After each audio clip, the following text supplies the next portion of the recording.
Hey, AP Chemistry, we are going to talk a little bit more about Chapter 4 here, and the rest of the chapter is really focusing in on three big types of reactions that happen inside solutions: precipitation reactions, acid-base reactions, and oxidation reactions. So that's what we're going to try to cover in this video.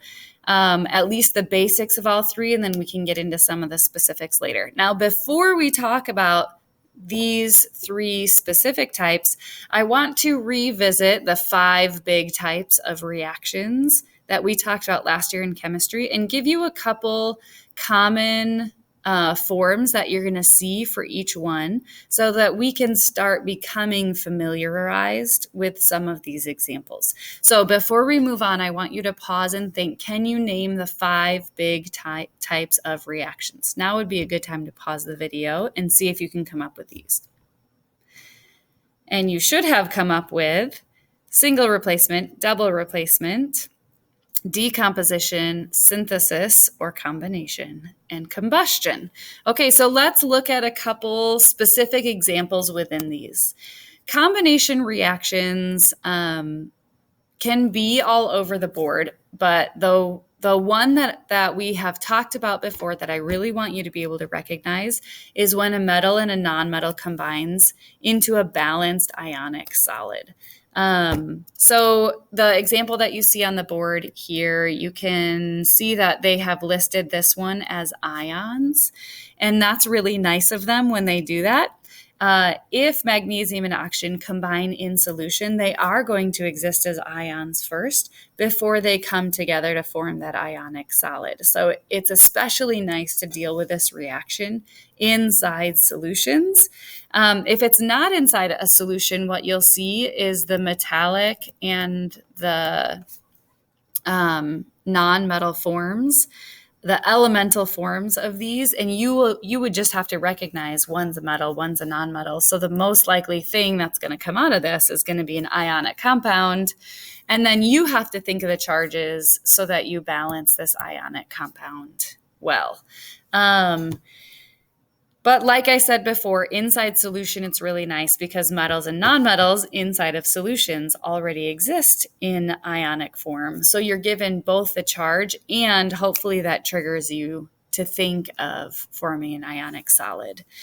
Decomposition reactions, these are not something that we've talked about before, but I want to introduce these two specific decomposition reactions to you. The one on the bottom is actually the one we talked about in chemistry. Decomposition reactions are very, very difficult to predict unless you've had experience with them. So what we usually tell you to do is, if you don't know, just separate them into elements. So elemental mercury, elemental sulfur, you can either list that as S or S8, and then you would balance it, right? So if you are in doubt and you recognize it as a decomposition reaction, at least just separate it into its elements, and you'll probably hit a couple of those as being correct. This example on the top, however, is a pretty common example of a decomposition reaction, and it's when a metal carbonate is heated. Metal carbonates always decompose into the same thing. Remember, when heated, that's not going to show up in the reaction unless it shows up over the arrow as a little triangle.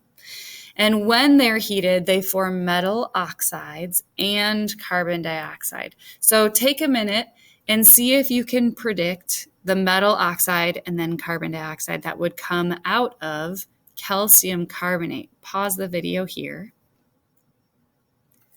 So metal oxide, the only metal that's present would be calcium. And if calcium, 2+, combines with oxygen, 2-, the metal oxide you're going to get is CaO. Now, that's not always true if our metal was something with a different charge like Na+, for example, and you combine it with O2-.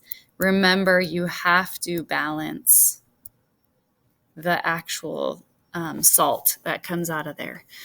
And then carbon dioxide.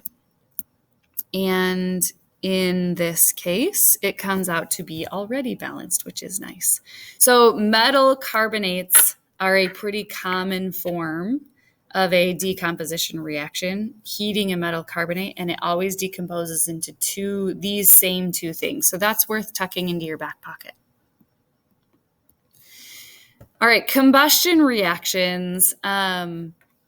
Whenever you see a combustion reaction, remember it's going to involve oxygen as a reactant.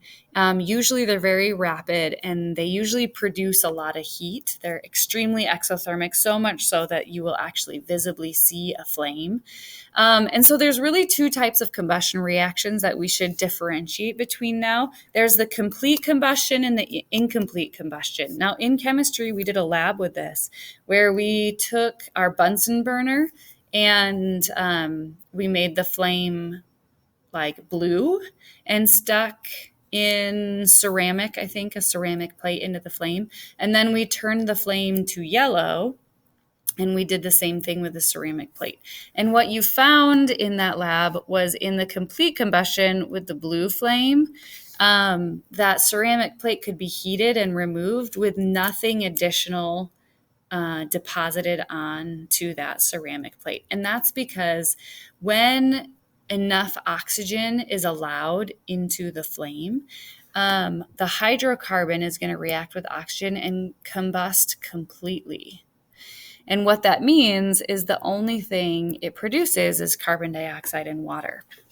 Now, when the oxygen is limited, like when we turned our Bunsen burner to we turned the oxygen control valve down to limit the oxygen going into our Bunsen burner. Or you may have seen this if you've taken ceramics and ever done a raku fire. What they do is they set stuff on fire and put a pot into a garbage can, and they put the lid on the garbage can to limit the oxygen that's going in. And when you pull that lid off the garbage can, this huge plume of this like greenish, grayish smoke comes out. Well, that's because you've limited the oxygen. You have done an incomplete combustion and you have produced a couple things on the side. So, when a hydrocarbon is burned, so you have your hydrocarbon, you have your oxygen, but the oxygen is your limiting reactant, you will produce carbon dioxide, you will produce water, you will also produce carbon monoxide and soot. And soot is just going to be listed as carbon. So this was the case when we put the ceramic plate into our Bunsen burner that had the orange flame. An orange flame is an indication that you have an incomplete combustion going on. And what we found on our plate was our plate started to turn black. You could wipe that black off, and it was just a deposition of carbon occurring. The extra carbon that was coming out of that flame was depositing onto that ceramic plate. And you got this like layer of grime, basically. Same thing happens in your raku fire. So if you are in ceramics ever doing a raku fire, you want to make sure that you are outside doing this because you are going to produce carbon monoxide along with a whole bunch of carbon. And when that garbage can lid is lifted and that big ominous ball of smoke comes out, that is carbon monoxide, carbon dioxide and water, and a whole bunch of soot that comes out of there. So you definitely don't want to be indoors when you're doing a raku fire. Okay, so good to differentiate combustion reactions. As you're reading about combustion reactions, just be careful that you listen to the context around the combustion reaction and see if the oxygen is being limited or not, because that will affect the products that are coming out. Okay, so now we get into our three types of reactions. So inside solutions, three big types of reactions that occur are acid-base, precipitation, and oxidation. So let's talk about acid-base first. Now, we just did the investigation 4, which is our titration lab. So we have already talked through a lot about acid-base reactions, but we'll add a couple details here. Okay, so first of all, we defined an acid before, as we were going into that lab. We defined an acid as something that gives off a proton in the presence of water. It's a proton donator.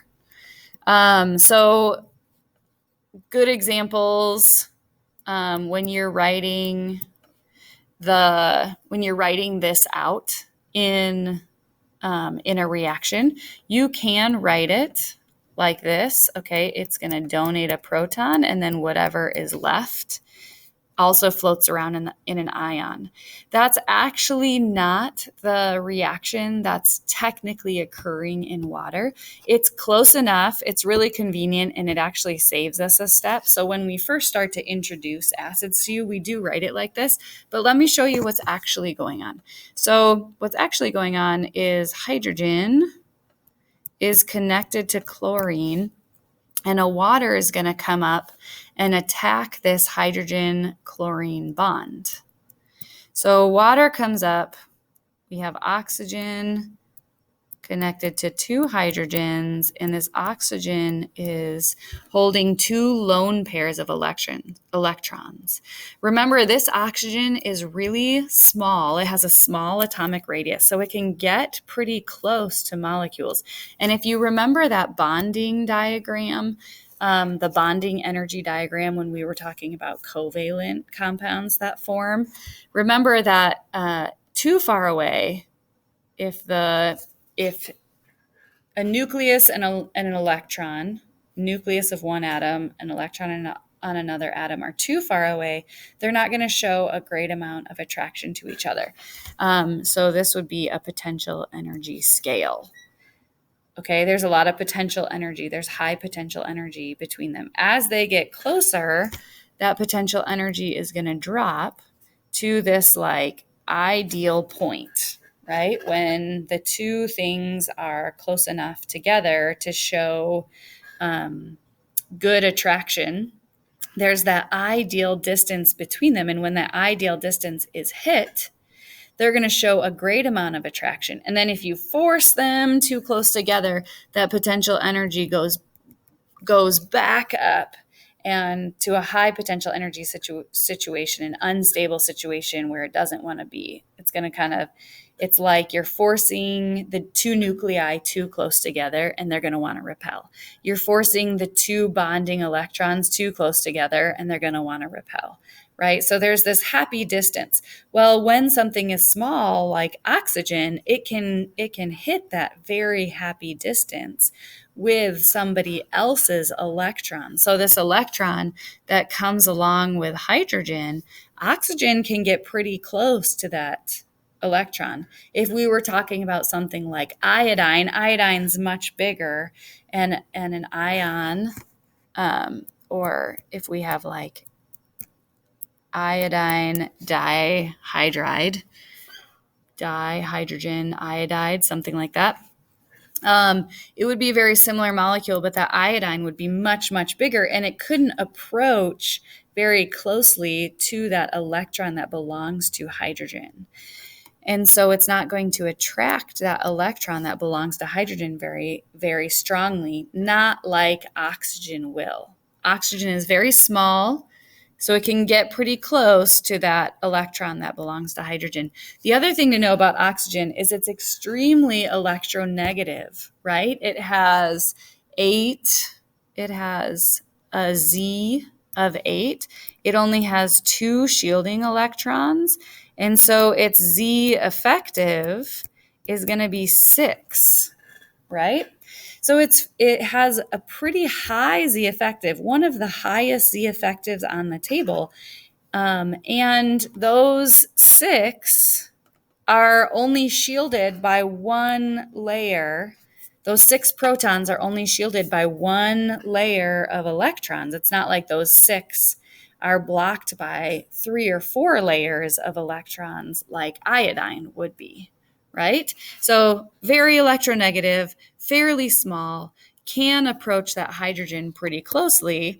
And what happens in the case of hydrochloric acid is that oxygen steals the hydrogen.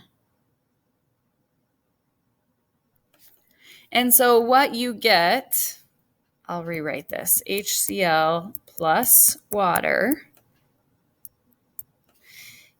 it results in H3O plus, and then you get that chlorine by itself. So notice the thing that's actually formed is H3O plus. So we talk about how strong acids are going to donate a proton. That is our definition of an acid, right? It's a proton donator. But the thing to know about this is it doesn't just happily, oh, here you go, here's a present for you, take my hydrogen. No, the water actually comes and attacks the hydrogen and rips it away from chlorine. Chlorine wants that hydrogen, but water wants it more. And then it forms this complex of H3O plus, and we call this the hydronium ion. Okay, so this is what is actually happening in water when an acid donates its hydrogen. Now, if this is what's actually happening, then the question would be, why did we ever talk about it and write it as that in the beginning?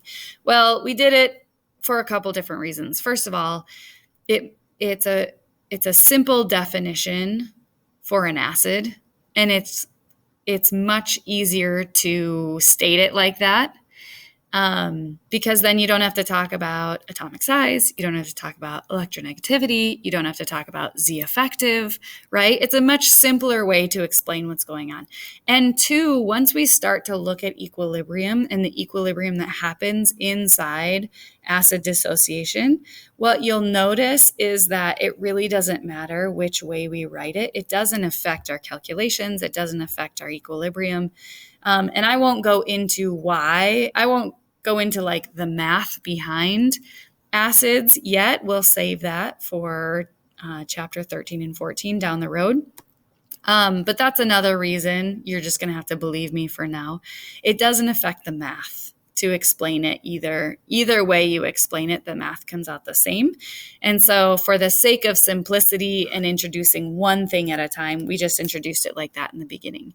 But now you can see how it actually behaves with water and what actually comes up. So we were saying that our H plus, or our proton, is equivalent to our hydronium ion. Now, technically, it's not equivalent, but they basically show the same thing and have the same effect. And so we can kind of describe acids in either way. Okay.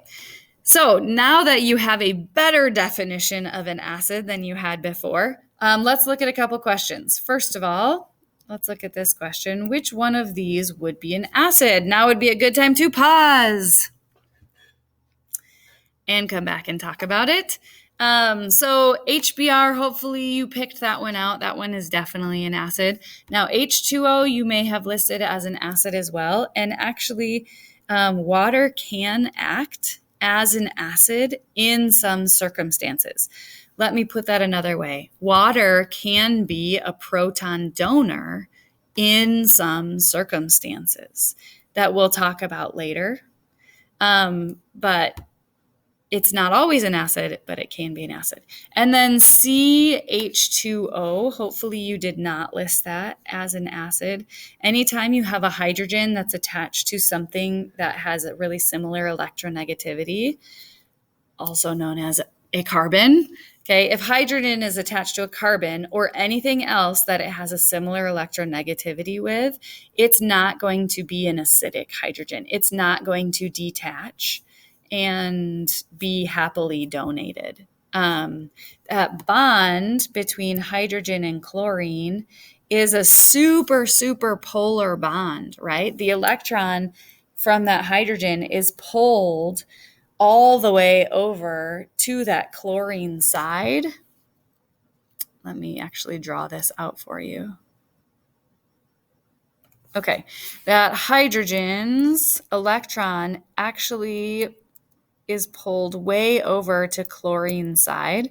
So chlorine normally has 7 electrons, right? And then it gains this one toward chlorine. So it's a polar molecule. It's not an ionic molecule, but it's a very, very, very polar molecule where that electron is almost pulled away from hydrogen, leaving hydrogen with a very large partial positive charge. And that's why water is attracted to it. Notice here that water has 2 sets of lone pairs balanced on oxygen. Well, there's those 2 sets of electrons are going to seek out positive things and try to attract it. And that's exactly what happens. So when these electrons between hydrogen and carbon are shared equally, it does leave hydrogen as slightly positive, but it's a very tiny positive charge compared to the positive charge it's going to have with something like chlorine. And so it's not positive enough to be attracted to that water, to that electron heavy oxygen in water. And so that electron heavy oxygen in water is not going to be able to steal it away from carbon. And so it becomes a non-acidic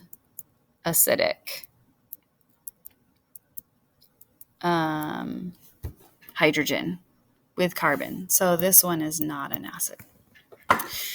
All right. Now I want you to pause the video again and see if you can write out these 3 reactions. We just did hydrochloric acid in water. Now please write out the reaction of acetic acid in water and sulfuric acid in water, and then see if you can write it both ways. I'll write it both ways for you as well. So this would be a good time to pause.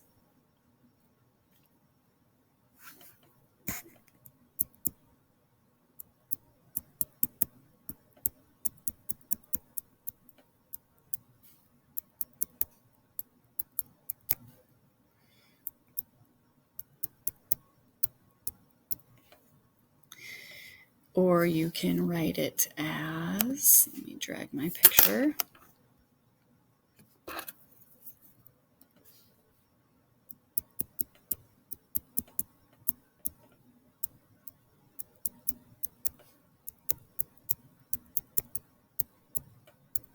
So the top one is the technically correct one. The bottom one would be like our original definition. Let's do the same for sulfuric acid.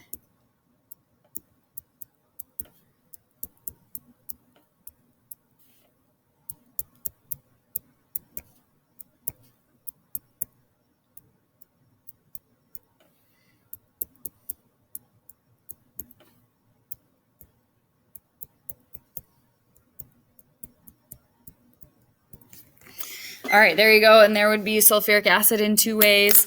Now notice again, sulfuric acid has 2 acidic protons there in the beginning, but acids protonate 1 proton at a time. And so you're only going to take 1 hydrogen away from H2SO4. And so the ion that you're left with still has an acidic hydrogen attached to it. It's going to be HSO4 minus. So be careful with that one. That one's easy to get wrong just because you dissociate both hydrogens at the same time. Don't do that. Dissociate 1 hydrogen at a time. All right, so we have defined acids better. Now let's talk about bases. So we're going to give you, for bases, we're actually going to give you 2 definitions here. Again, just full disclosure, there is still a 3rd definition of an acid and a base we're not going to talk about in this chapter. It's by far the most complicated definition of an acid and a base. So we'll save that 3rd tricky one for when we do our whole chapter on acids and bases. Okay. So our first definition of a base was that it gives off a hydroxide ion. We talked about this one before. Most things that list a hydroxide ion in there are going to be bases. Now you have to be careful with hydroxide because the hydroxide ion is not the same thing as the alcohol functional group, right? One of them is an ion that will combine with metal to form an ionic compound. The other one is a functional group that will combine with carbons and hydrogens to form an organic molecule that will not be basic. So you have to be careful with that hydroxide bundle. Okay, so these are pretty simple. Sodium hydroxide in water, NaOH. Now, this is a fairly simple reaction where it's just going to dissociate into Na plus and OH minus. Water is going to stabilize both ions, but you don't actually write water into the reaction. So now would be a good time. Take a look at the next one, magnesium hydroxide in water. Pause the video, see if you can write it. So magnesium in water would be very similar. Magnesium hydroxide.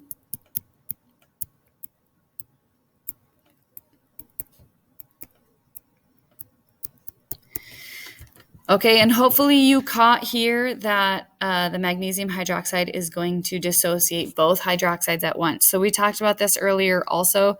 Acids will donate one proton at a time. Bases will donate all their hydroxides at the same time. So you do have to balance that equation. Make sure that you note how many hydroxides are going to come off of that. Now, our second definition of a base is that it can be a proton acceptor.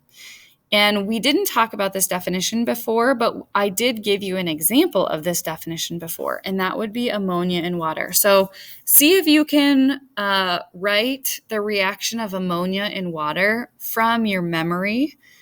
Just pause the video, take 30 seconds and try this. Because ammonia, so we're doing this because ammonia doesn't have a hydroxide, but the way that it interacts with water, it still leaves the solution basic. And if you could remember that reaction off the top of your head, you have in front of you why this happens. So ammonia is an interesting case also. Ammonia, if we draw it out, looks like this. And its central nitrogen is electron heavy. That central nitrogen is carrying a lone pair. It's carrying extra electrons. So when it meets water,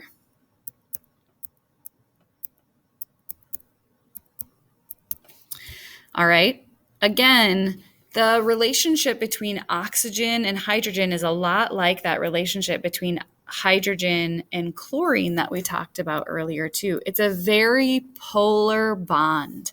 There's a big difference in electronegativity between hydrogen and oxygen, so that hydrogen is going to be pulled hydrogen's electron is going to be pulled very close to oxygen over here. So in addition to oxygen's electron,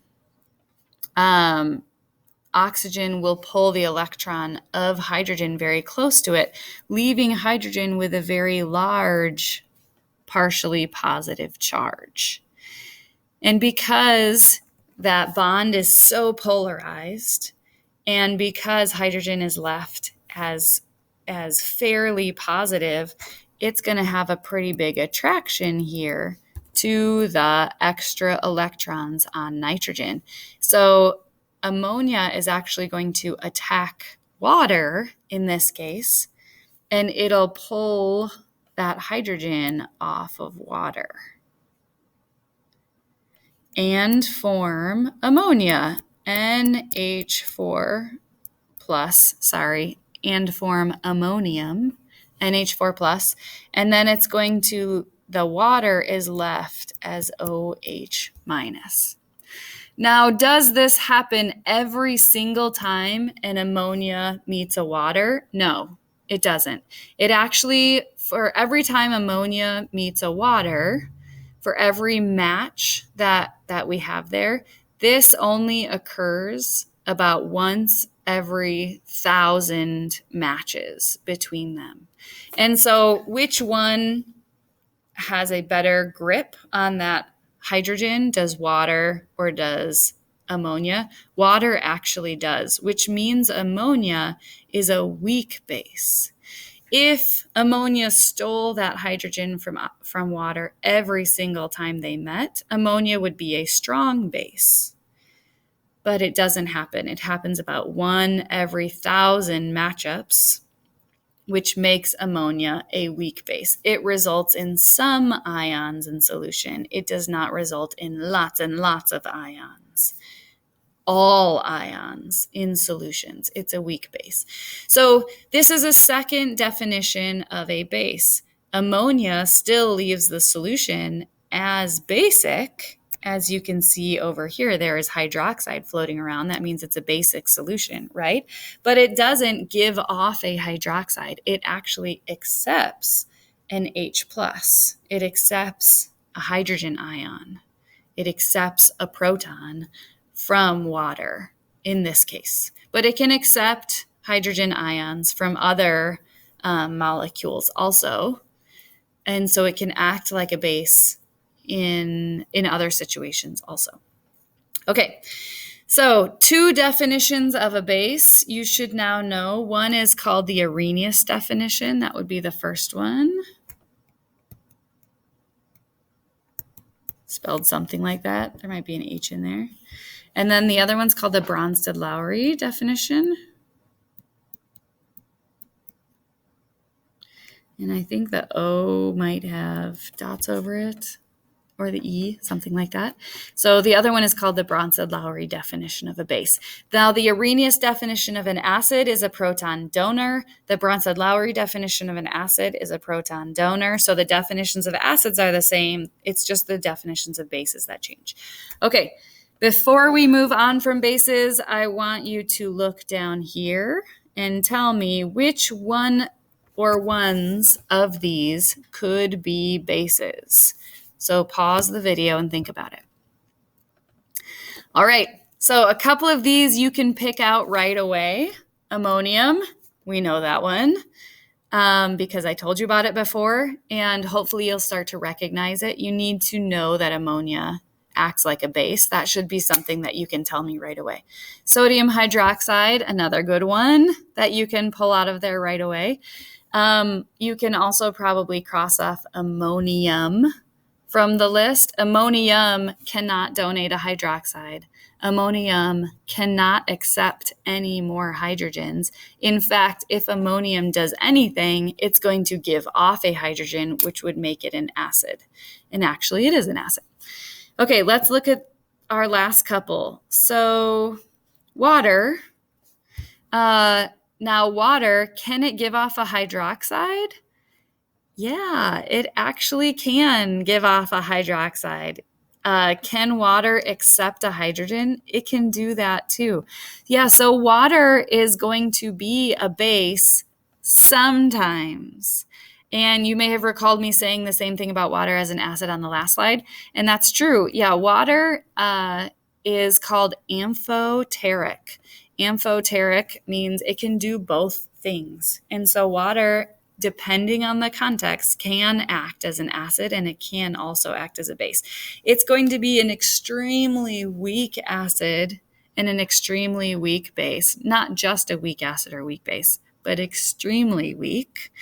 But technically it can match these definitions in the right context.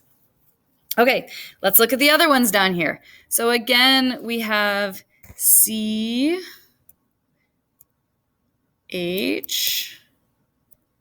H, O.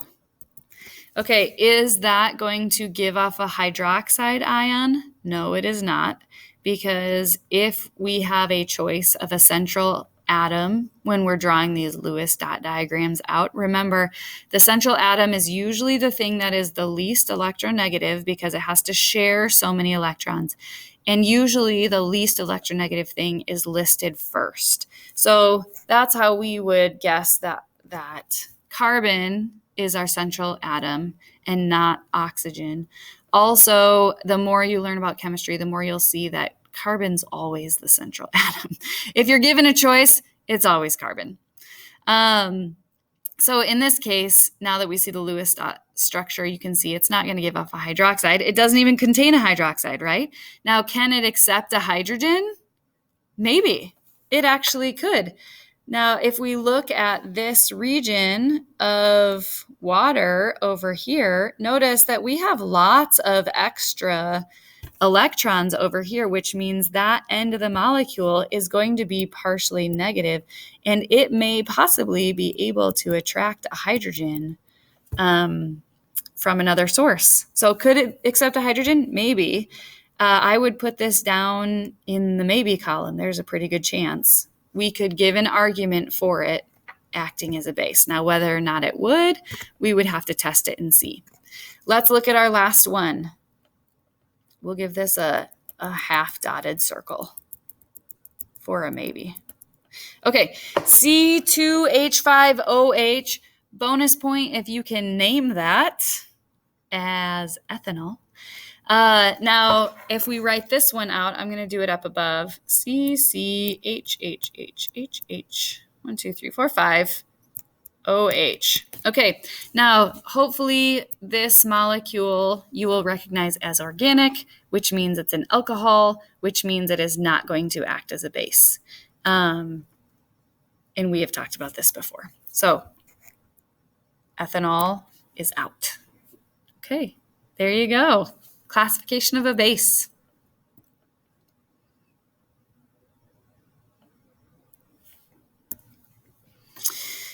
All right, this would be a good problem for us to do together in class. Last thing I want to talk about before we close out this little session is neutralization. So when we talk about a neutralization reaction, we are talking about a reaction between an acid and a base. Now, we talked about neutralization reactions earlier on in the chapter and also throughout that titration lab, so hopefully you're feeling more comfortable with this.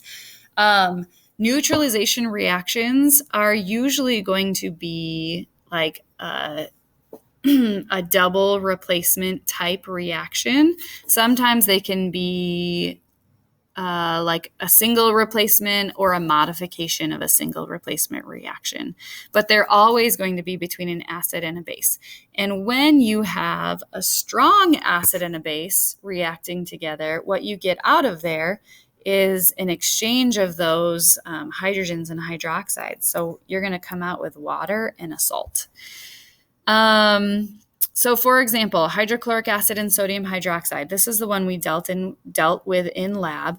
The complete ionic equation would be H2O plus our salt, which is NaCl.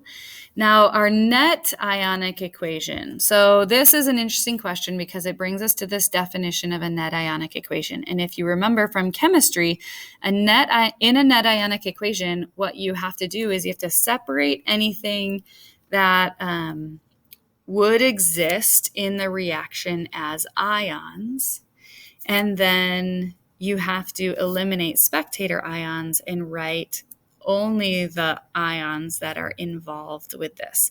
Now, as we write this out, our states become extremely important to us. If something is listed as a solid or a liquid or a gas, you do not separate these things in ions. You keep these things as molecules or compounds. Now, if something is listed as aqueous, that means it's dissolved in water, and what it's floating around as are ions, not molecules. And so if something is listed as aqueous, you are going to separate into ions. Okay, so for example, let's do this here. HCl.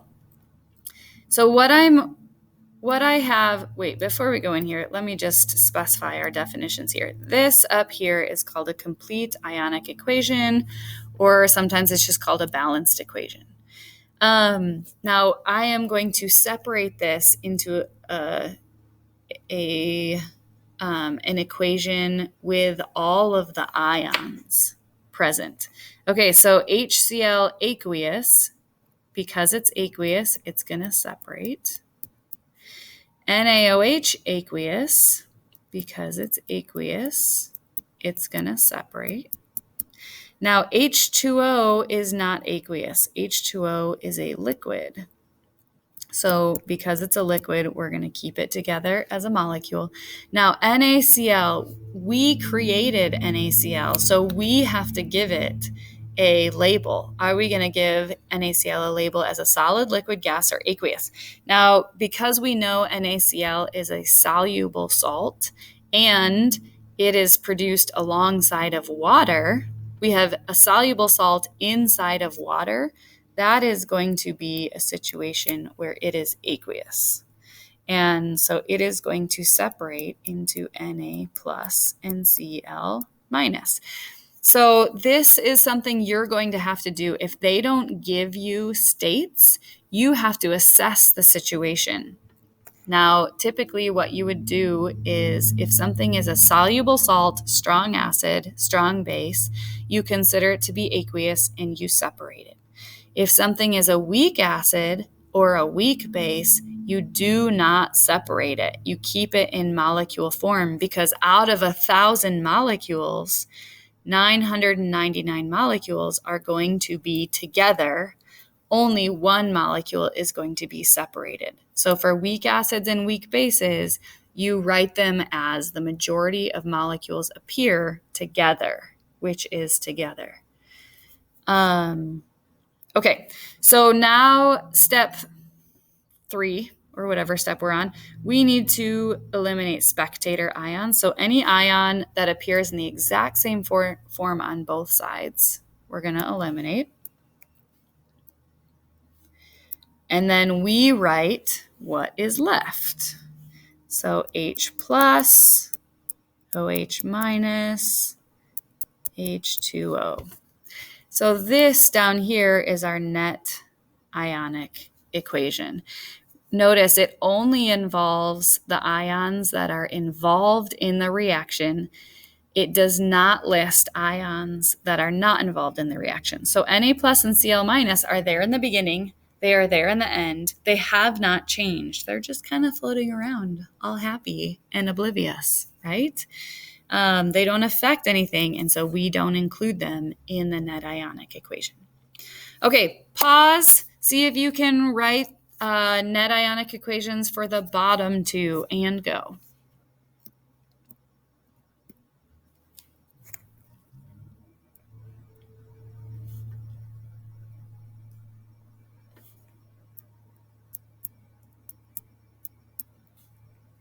Okay, notice MgOH2 is a solid, so we're going to keep it together. HCl is aqueous, so we can break it apart.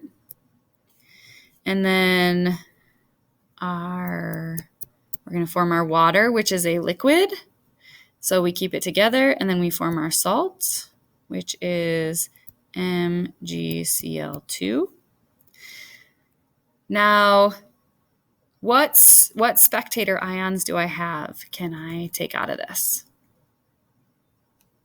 And hopefully you said none. I have no spectator ions.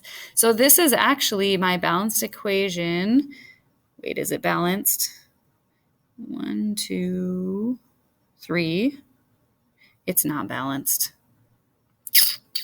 But I really don't want to spend the time to balance it right now. So we're just going to give an unbalanced net ionic equation to you. That might drive me nuts, actually. Okay, let's just balance it real fast. Okay, there we go. That is our net ionic equation. We didn't have any spectators, so we just keep everything. Everything's involved in the reaction. Oh, wait, just kidding. MgCl2, shoot, I lied to you. MgCl2 is a soluble salt. So that should be listed apart, which means chloride is my spectator.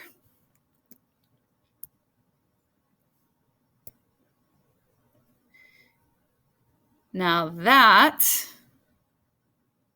is my net ionic equation. Did I need the 2's? I did need the 2's. Okay. Yeah, there you go. So there's your net ionic equation. Ooh, I almost slipped up there. Okay, last one. Acetic acid is a weak acid, so I'm going to keep it together. Barium hydroxide is probably going to be a soluble salt. It actually might not be, but let's pretend it is. Ba2 plus, OH minus, and we have 2 of those. Okay, the reaction, we're going to form water between our hydrogen and our hydroxide, and we're going to form salt between our barium and our acetate, C2H3O2, and we got to balance that. 2 acetates. Okay, anything with an acetate is always soluble, so this one's going to be split up into ions, C2H3O2 minus. So let's erase the molecule and move forward with the ions. Now, do I have spectators? Yes, I do. Barium is a spectator. So I can take barium out of this equation. And 1 acetate, 1, 2 hydrogens, and 1, let's get rid of that, 2 hydrogens. Okay, there we go. There is my net ionic equation. Now, word to the wise, if they ever ask you for a net ionic equation on an AP test, you do need to list out all the ions. You do need to cross out spectators, but then rewrite it. Don't just box the thing with stuff crossed out. Rewrite it, rebox it. It's going to take you 3 seconds. It's a worthy 3 seconds to have a completed answer boxed. All right. So just wanted to touch on a couple special cases of acid-base reactions when gas is formed. So there's a couple reactions. Anytime you have a strong acid with either a carbonate or a strong acid with a sulfite, it'll be an exchange reaction. It'll still be a double replacement reaction. It can also be classified as a neutralization reaction. But what you're going to produce is a gas and salt instead of water and a salt. So bases that you might come up, bases you might interact with could have a hydroxide ion, could have a sulfide ion, and could have a carbonate ion. Well, when you're dealing with bases that have sulfide or carbonate ions, you are going to produce a gas. So here's an example of that. Hydrochloric acid mixing with that 2 should be a subscript. Na2S, which is sodium sulfide. You're going to it's going to be a double replacement reaction or an exchange reaction, right? So the positive over here is going to form with the negative over here into H2S.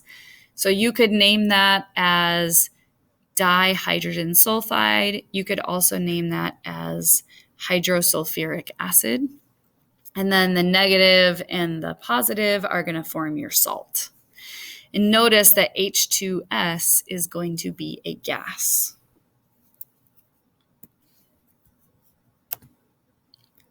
Oops, let me show that to you. Here we go.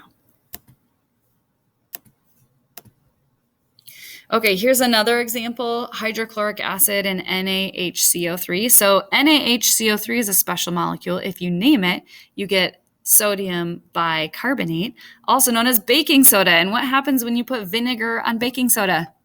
You get bubbles, right? Well, that's what we're talking about here. It's a neutralization reaction.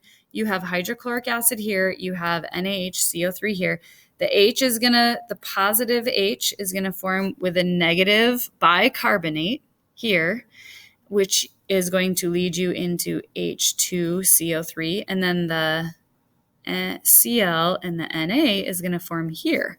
So hold up, Martins, you may say this does not form a gas. Well, that's because H2CO3 is going to self-dissociate here into water and carbon dioxide. So here would be a really good case for you to know. Oh, carbon dioxide's your gas, by the way.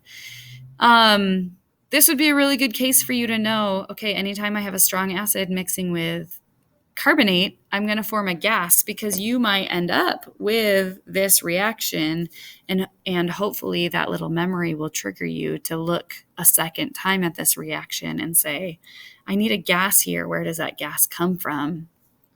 Well, it comes from H2CO3 decomposing on its own into water and then carbon dioxide, which is your gas.